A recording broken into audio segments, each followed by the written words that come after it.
What do you feel? What do you think when you hear like-minded people? Because to me, there is something off with this. Off? With these words. Yeah.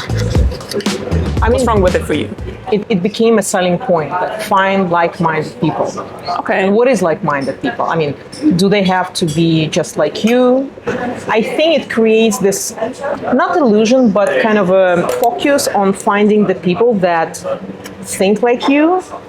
Like, even if you have the same values with another person, you might have different view on certain things. You might agree on certain things, and then you might disagree on other things.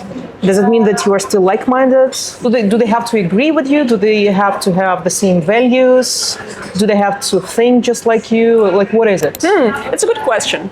These are people who are not necessarily agree with you, but these are people who are you feel comfortable with to share your opinions, and maybe even if they disagree, they'll be fine.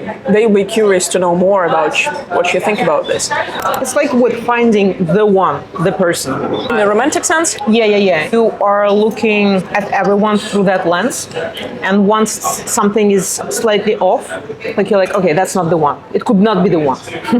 Not accepting or not appreciating that people might think or might look at certain things differently or might have a different opinion than you do. Therefore, you are always trying to find someone who is very much like you, you know? And it's like, it doesn't exist. Remember when we had this toggle on the breakfast, when you could choose between similarity and diversity? Of course. Before starting the search, you could choose, like, do you want someone to be more similar or someone more diverse? 85% similar or whatever.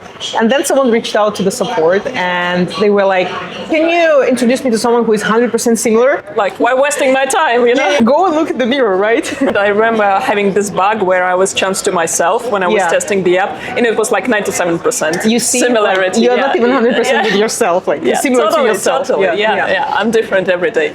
It's a broader question of people's expectations towards other people. That basically there is this other human and they either fit or they don't. Just like a static sort of personality, and it has nothing to do with actual relationships, because relationship is something that you build together and you change and you react to each other. You see other people in different light depending on the situation. That's how life happens. I think people start treating other people as products. So they're kind of, shopping for people, The list of parameters and properties. And they're like, okay, and a price. Yeah, I don't like these parameters, give me another one, We want other people to treat ourselves like humans. We want empathy, we want appreciation. Yeah, these are the parameters. Yeah. But at the same time, we treat other people as products. Maybe it's because we are so used to the interface of existing social apps. You're losing so much because you are so focused on finding the ideal person that instead of being curious and interested in what the other person is like and finding out. The question why is even more interesting than the question what. What makes you think like this? Yeah. Like the way you design the app really influences how you think. That is the reason definitely why we never had this gender filter or age filter on the breakfast. It just creates nothing. It creates a fake sense of control.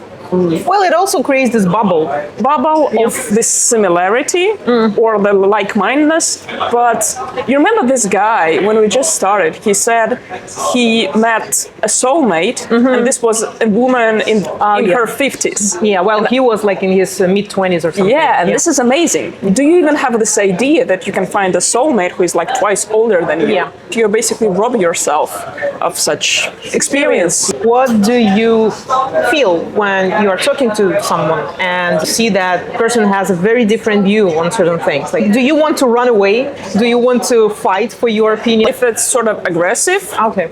I might not like it. If the person just shares their experience, I just want to know more.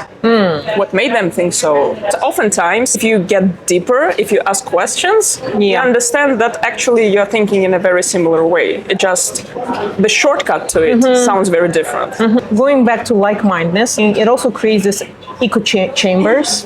The more you are interested in one thing, the more you will get of that thing around you because of the algorithms. You liked, you watched, and then you're going to get more of that. And therefore, you will not have new perspectives, new thoughts on that topic. The like-mindedness thing is actually like a curse in that sense. But if you are like committed to finding like-minded people, you will miss on other types of people, and you will be super focused on talking and finding the people that are in the same sphere as you are. They think the same way you do. They live the same life you do. So you kind of bring the algorithmic vibe into your real life.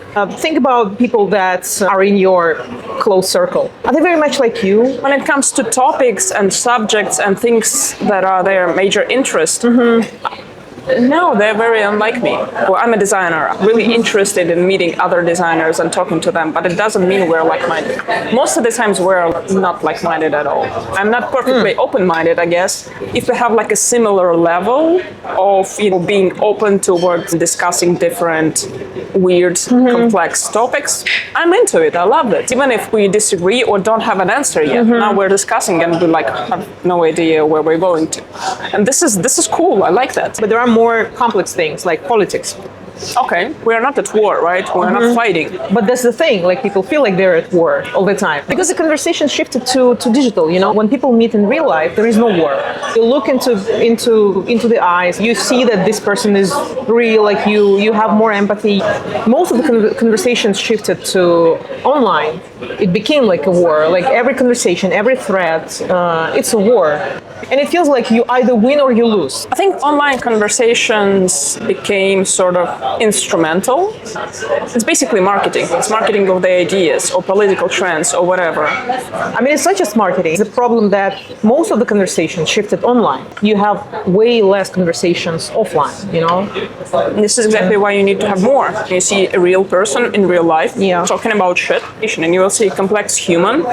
And this human wouldn't be that sure as they are online. You do some bad stuff and then you hide. And I guess this is something that happens online. You bring the worst part of you, you kind of say something and then you hide because you can hide. No one can find you. And when you're talking to another person in real life, like there is no way to hide. You have to be human, There's this completely different accountability. This is you, this is your opinion. Yeah. And yes, you're complex and you have, physical implications of your behavior because you can be nervous. Maybe you're not that assertive in real life. And you're not supported with ChatGPT that is writing comments for you. Yes. Okay, you're interested in volleyball. I'm also interested in volleyball. Let's play volleyball. Let's at least there's something between us, right? This little common thing that we share already and we can start from.